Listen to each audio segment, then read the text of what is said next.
Sa presinto na nakaesplikar si Renante Calisura kabahin sa reklamong gipasaka kaniya. Mismo mga pulis sa Pendaton Police ang nagdala kang Calisura sa presinto. Human gireklamo sa mga batang babayi nga gi-internet sa May Chico Street, Barrio Obrero, Barangay Dajangas North. Subay sa reklamo, samtang si Renante Calisura ana kuno sa ilang likod, nakita sa mga batang babayi ang dinakpan nga gagunit sa iyang kinatawo. Apan kini subling gipanghimakak ni Calisura. Alibay niini nga mangihi lamang daw unta siya sa dihang timing ang paglingi sa mga batang babayi.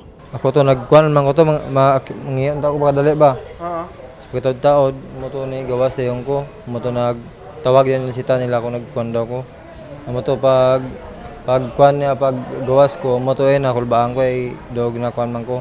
Tapos gulpit na abot ang babae na pati itong bata niya na gamay daw, ginapasalaan na sa ako na. Dugang pa sa reklamo nga dihang nagsumbong sa mga residente sa palibot ang mga batang babayi, kalit kunong midagan ang maong lalaki. Andam hinuong mangayo og pasaylo sa mga bata ang dinakpan ug namasalig nga dili na kini usbon.